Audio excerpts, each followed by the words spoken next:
Hello नमस्कार, मैं रुचि वैष्णव स्वागत करती हूँ आपका ज्ञानार्थ अकेडमी यूट्यूब चैनल पर। ये क्लासेस जो आपको बिल्कुल निशुल्क मिल रही है, सभी कॉम्पिटिशन्स एग्जाम्स के लिए महत्वपूर्ण है।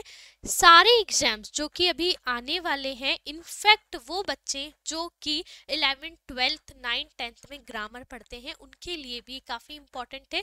यहाँ कुछ प्रैक्टिस क्वेश्चंस है और बेसिकली ये मेनली जो कॉम्पिटिशन्स अभी एलडीसी का पेपर जो अब आने वाला है उसके लिए बहुत इंपॉर्टेंट क्वेश्चंस मैं लेकर आई हूँ आपके लिए।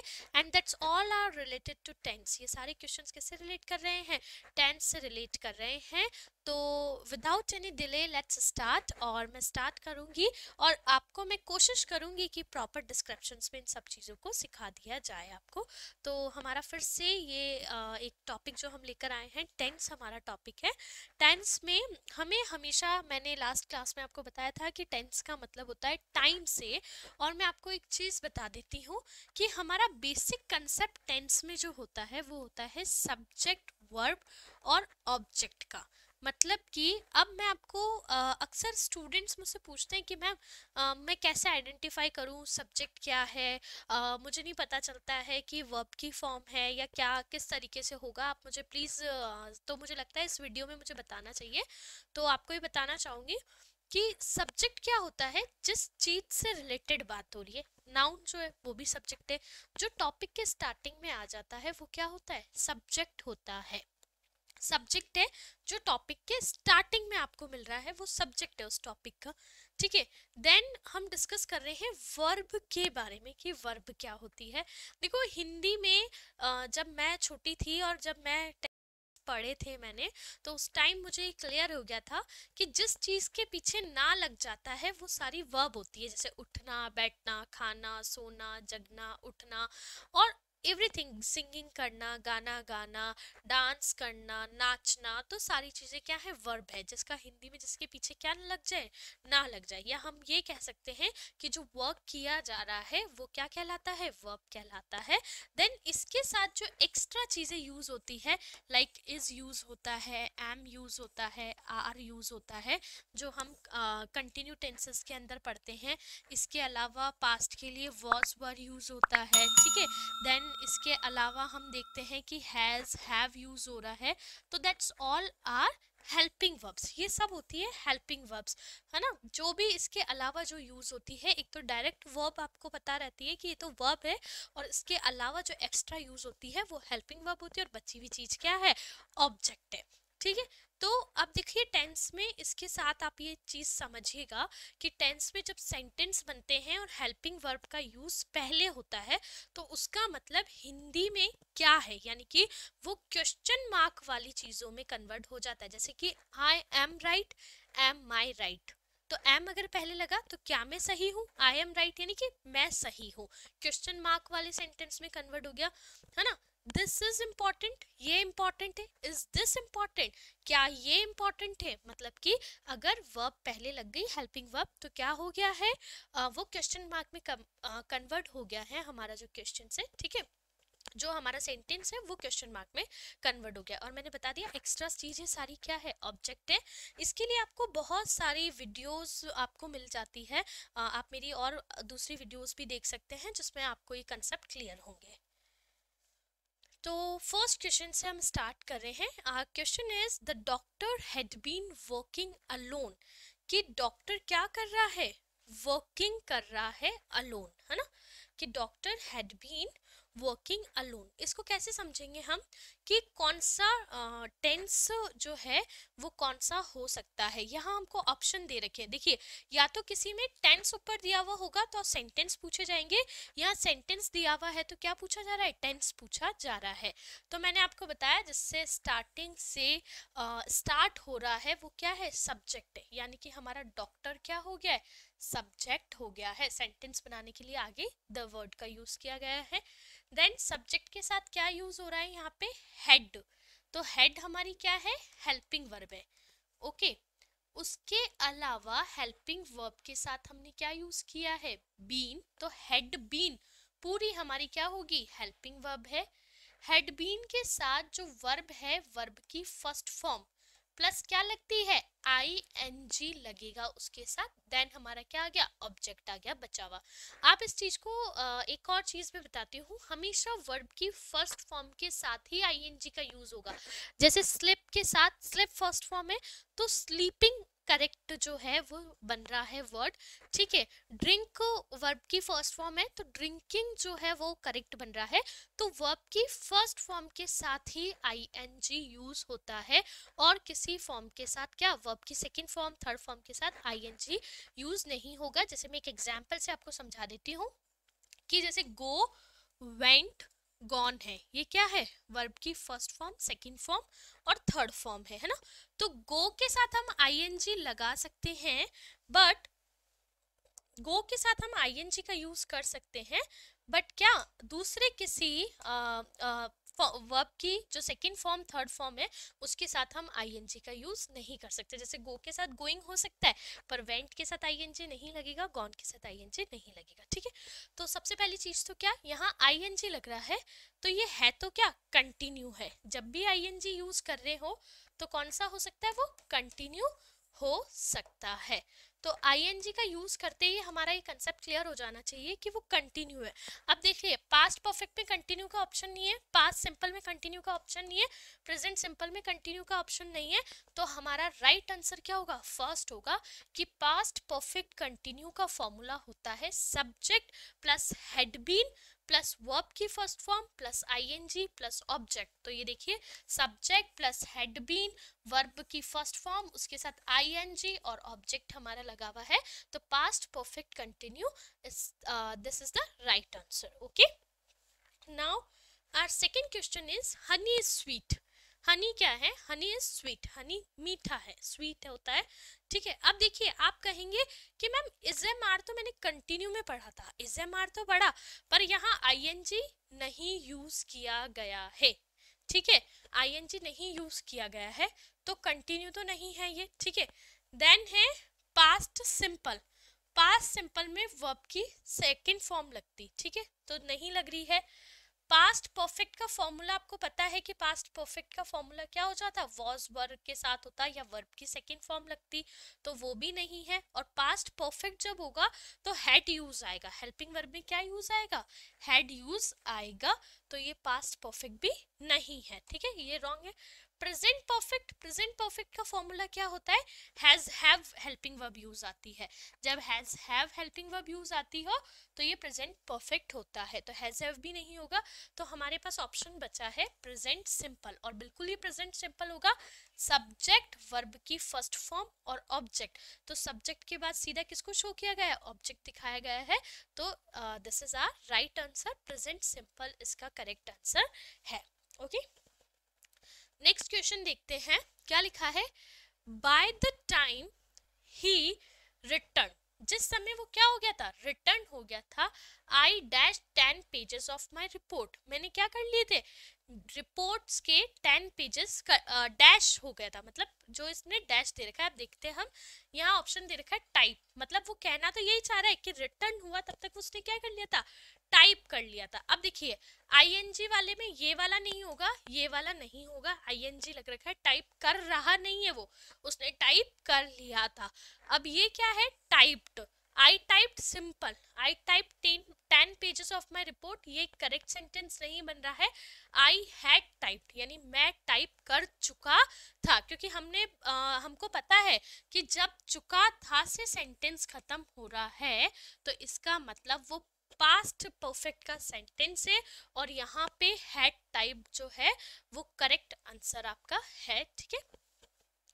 Next question is it dash when I got up, कि it dash when I got up, got up का मतलब है उठा था। देखिए, सेकंड फॉर्म लग गई है, सेकंड फॉर्म किसकी लग गई है, गेट अप की, गेट का मतलब उठना है, गेट की सेकंड फॉर्म क्या है, गॉट, ठीक है। नाउ आप देखिए कि इज नॉट, इज नॉट मतलब कि हाँ ये दिस इज इज नॉट, ये इज नॉट होगा तो इज नॉट नहीं हो सकता, ठीक है। अब यहाँ हो रहा है वॉज नॉट रेन, ठीक है, वॉज नॉट रेन और वॉज नॉट रेनिंग, ठीक है। आपके पास दो ऑप्शन है कि जब मैं उठा था तो क्या था, बारिश नहीं हो रही थी। क्या सेंटेंस बनेगा? बारिश नहीं हो रही थी।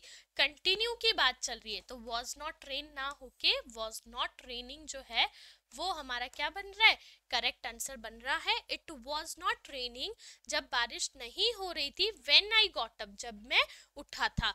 ये कंसेप्ट मैं आपको क्लियर करना चाहूंगी।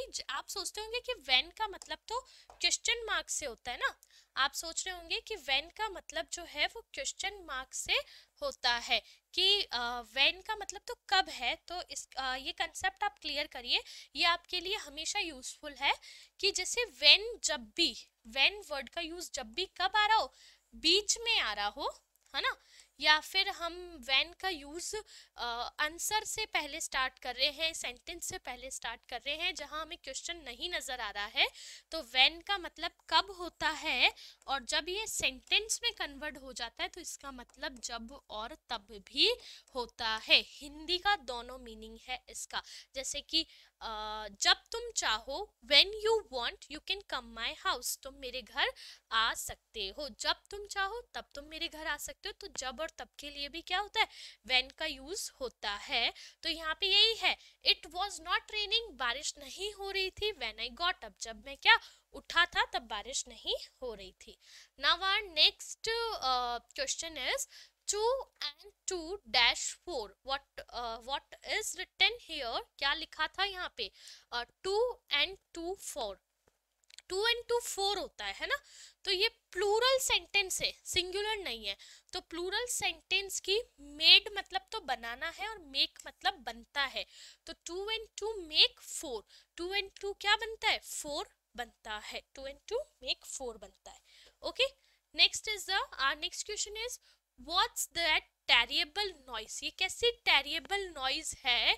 The neighbour dash a party, कि जो ये कैसी टेरिएबल भयानक आवाज आ रही है बहुत तेज। The neighbours dash a party, कि वो क्या कर रहे हैं? पार्टी कर रहे हैं। तो इससे आवाज आ रही है, terrible noise. What's the terrible noise? क्या टेरिएबल नॉइज है? The neighbour dash a party, neighbour क्या कर रहे हैं? पार्टी कर रहे हैं। प्रेजेंट की बात हो रही है तो क्या होगा? देखिए क्या लिख रखा है? Have been having, had been having, are having. Are किसके लिए यूज होता है? इज एम आर कर रहे हैं के लिए, कंटिन्यू के लिए होता है। तो neighbours are having party, neighbours क्या कर रहे हैं? पार्टी कर रहे हैं। इसमें हमें ये कंसेप्ट क्लियर करना जरूरी है। आप सोच रहे हो आर और हैव यूज हो रहा है, आर और हैव यूज हो रहा है, तो कौन सा टेंस लगने वाला है? कंसेप्ट क्लियर कीजिए अपना। What's that terrible noise? क्या भयानक आवाज आ रही है? क्वेश्चन मार्क लगा। Then the neighbours dash a party, neighbours क्या कर रहे हैं? पार्टी कर रहे हैं। तो हैव का मतलब हैज हैव के अलावा किसी चीज को करने के लिए, कोई चीज पास होने के लिए भी किया जाता है। जैसे कि अगर if I am saying you, अगर मैं आपको कह रही हूँ कि आई हैव 6 ड्रेसेस, 10 ड्रेसेस, मेरे पास 6 ड्रेसेस है, 10 ड्रेसेस है for the party wear, party wear इतनी ड्रेसेस है। तो आई हैव यानी कि मेरे पास है, तो वो पार्टी कर रहे हैं कोई चीज, तो उसके लिए भी क्या है? जैसे आई एम हैविंग माई लंच, मैं क्या ले रही हूँ? अपना लंच ले रही हूँ, लंच कर रही हूँ। I am having a dinner, मैं डिनर ले रही हूँ। तो there is the are having is right answer. यहाँ पे क्या होगा? राइट आंसर आर हैविंग होगा। नेक्स्ट देखिए, अनलेस यू एप्पलाइज, कि जब तक आप क्या कर रहे हो? एप्पलाइज कर रहे हो। Praise you, punish you, I would के सेंटेंस नहीं आएंगे। प्रेज मतलब प्रार्थना है। आई विल पनिश यू यानी कि मैं तुम्हें क्या करूंगा? पनिश करूंगा। तो पनिश जो है करना, वो करेक्ट आंसर हमारा होगा यहाँ पे। नेक्स्ट क्वेश्चन हम देखते हैं क्या है हमारा। नेक्स्ट क्वेश्चन है Ram dash classes regularly since जुलाई। राम क्लासेस ले रहा है सिंस जुलाई से। देखिए सिंस का मतलब होता है, ये बहुत बच्चे कहते हैं सिंस और फोर किसके लिए है। तो जब भी सिंस की बात हो रही हो तो सिंस मतलब है ये परफेक्ट कंटिन्यू टेंसेस की बात हो रही है यहाँ पे। अब जुलाई से वो क्लासेस ले रहा है, तो ये क्या है? ये कंटिन्यू भी बता रहा है और किसकी बात कर रहा है? पास्ट की भी बात कर रहा है, मतलब वो कंटिन्यू ले रहा है किसी चीज को। तो जब भी कंटिन्यू कोई चीज चल रही होती है, जो चल भी रही थी और चल भी रही है, दोनों बातें हैं जहाँ पे, तो इसीलिए हम इसको कहते हैं परफेक्ट और कंटिन्यू। परफेक्ट भी हो चुकी है और कंटिन्यू भी है, चल भी रही है। ऐसे सेंटेंस में हमारा आंसर होगा हैज बीन अटेंडिंग, क्योंकि जो परफेक्ट कंटिन्यू का फॉर्मूला होता है वो होता है subject plus has have been, has have के साथ बिन लगना, देन अटेंडिंग जो है वर्ब की फर्स्ट फॉर्म अटेंड है हमारी, इसके साथ आईएनजी यूज किया है, और ऑब्जेक्ट जो है वो हमारे यहाँ मेंशन है। तो करेक्ट आंसर क्या होगा, Ram has been attending classes. जो राम है वो क्या कर रहा है, अटेंड कर रहा है क्लासेस को रेगुलरली। कब से लगातार कर रहा है, सिंस जुलाई से। तो सिंस और फोर का यूज हमेशा किसके अंदर होता है, आपको ये बात हमेशा ध्यान रखनी है कि जब भी सिंस और फोर आ रहा है तो वो परफेक्ट कंटिन्यू की बात हो रही है। कंटिन्यू का सेंटेंस जब भी होता है हम आई एन जी यूज करते हैं, और परफेक्ट के साथ हम हैज और हैव जो है हेल्पिंग वर्ब यूज करते हैं। और जब सिंस फोर की बात है तो हम यहाँ पे बीन का भी यूज करेंगे। Okay, it is clear. Next is the camels are peculiarly dash life in a desert. Camels क्या कर रहे हैं, peculiarly dash a life in a desert. Desert के अंदर मतलब जो कैमल्स हैं वो अपनी लाइफ क्या करते हैं, चला लेते हैं जैसे तैसे। मतलब कैमल्स जो होते हैं वो आपको पता है कि बहुत लंबे टाइम तक रेगिस्तान में रह सकते हैं, और वो भी क्या, मतलब एक बार पानी पीते हैं, स्टोर कर लेते हैं, और फिर उसके बाद काफ़ी दिन का गुजारा हो जाता है, आराम से चल सकते हैं। तो यहाँ क्या आता है, ऐसे सेंटेंसेस में इट्स अ कंडीशनल सेंटेंस। इनको क्या कहते हैं हम, कंडीशंस जहाँ अप्लाई हो रही है। क्योंकि कंडीशंस कैसे अप्लाई हुई, क्योंकि camel can do this, camel ये कर सकता है, human beings other animals can't do this ना, वो लोग ये नहीं कर सकते हैं, ओनली कैमल कर सकता है। तो कंडीशन सेंटेंस हुई, कंडीशनल यहाँ पे सेंटेंस हुई, कोई कंडीशन अप्लाई हो रही हो। जब भी कंडीशन अप्लाई होती है तो टू का यूज होता है, तो अडेप्टेड टू। अडेप्टेड टू हमारा क्या है, राइट आंसर है। अडेप्ट कर लेना मतलब किसी चीज को स्वीकार लेना या एक्सेप्ट कर लेना जो है जैसा है चल रहा है। तो camels are peculiarly adapted to life in a desert. Okay, now this next question is dash when a policeman knocked at the door. Policeman ने क्या किया, नॉक्ड किया, ईडी लगा है यानी पास्ट की बात हो रही है। पास्ट के लिए हम सेकेंड फॉर्म यूज करते हैं। तो आप देखिए स्कैरली के साथ डिड यूज नहीं होता है, वुड यूज नहीं होता है, स्कैरली के साथ हमेशा हैड यूज होता है। तो स्कैरली हैड ही गॉन, शायद वे वहां से क्या जा चुका था, had he gone. When a policeman knocked eight the door, जब पुलिस ने क्या खटखटाया, दरवाजा खटखटाया। नेक्स्ट क्वेश्चन इज, यहाँ पूछा है चूज द इनकरेक्ट सेंटेंस। हमें क्या सिलेक्ट करना है, इनकरेक्ट सेंटेंस। ये चीज जो है इनकरेक्ट सेंटेंस करना भी ढूंढना भी देखो एक टास्क है बच्चों के लिए जो कॉम्पिटिशन्स एग्जाम्स में प्रिपरेशंस करते हैं उनके लिए, कि इनकरेक्ट इसमें से क्या होगा। तो आप पहले करेक्ट देखते हैं, तो इनकरेक्ट हमें अपने आप पता चल जाएगा। The quality of the mangoes, जो मैंगोज की क्वालिटी है वॉज नॉट गुड, वो अच्छी नहीं आ रही थी, बिल्कुल सही सेंटेंस है। Time and tide waits for none, है ना, टाइम एंड टाइड किसी का वेट्स नहीं करते। Neither of the two man was very strong, है ना, ठीक लग रहा है sentence, neither of the two man was very strong. अब देखिए यहाँ क्या प्रॉब्लम है कि द हॉर्स एंड कैरियज दोनों क्या है, नाउन है। हिंदी में पढ़ी है ना आप लोगों ने, संज्ञा, दोनों क्या है, नाउन है। The horse and carriage are at the door, तो आर की जगह यहाँ नाउन के साथ क्या आना चाहिए, is at the door, is आना चाहिए, इज करेक्ट आंसर है। तो ये हमारा आंसर जो है वो इनकरेक्ट हमको ढूंढना था, तो थर्ड नंबर जो हमारा आंसर है वो बिल्कुल सही है। Next question is, yesterday she dash TV at this time. Yesterday वो टीवी देख रहा था, इस समय रहा था यानी किसकी बात हुई है, कंटिन्यू की बात हुई है। कंटिन्यू का मतलब क्या है, वर्ब की first form plus ing plus हमने क्या यूज किया है, ऑब्जेक्ट यूज किया है, तो वो क्या है, वॉज वॉचिंग, और वॉज वर्ब भी इसी के अंदर आता है।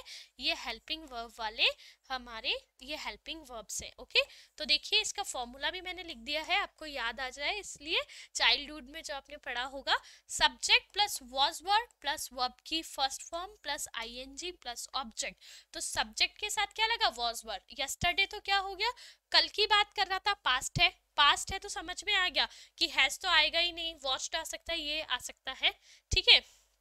तो यहाँ क्या बोला, she was watching TV yesterday, वो इस समय पे क्या देख रही थी, टीवी देख रही थी। वॉच के साथ वॉच, वॉच लगाया हमने, उसके बाद वॉच, फिर वर्ब की फर्स्ट फॉर्म के साथ आईएनजी लगा दिया, वॉचिंग।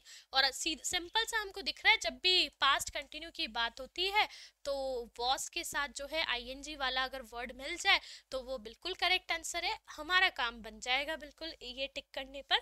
यस हमारा नेक्स्ट क्वेश्चन है, he went to the mall, यानी कि वो मॉल गया था देखने के लिए। क्या करने के लिए गया था, देखने के लिए। तो हमारा करेक्ट आंसर होगा टू सीइंग यू या फिर टू सी यू, दोनों ही करेक्ट आंसर है वैसे हमारे, कि उसको देखने के लिए वो मॉल गया था, किसी व्यक्ति को देखने के लिए कहाँ गया, मॉल गया। तो दोनों आंसर्स हमारे करेक्ट इस पे क्या हो सकते हैं, अप्लाई हो सकते हैं। And students, if you like my video तो काइंडली सब्सक्राइब माय चैनल, इस चैनल को आप सब्सक्राइब कीजिए। ऐसी ही एक्सरसाइज वीडियो जो है वो हम आपके लिए लाते रहेंगे, जो आपके आने वाले कॉम्पिटिशन एग्जाम्स में बहुत हेल्प करेंगे। Thank you everyone.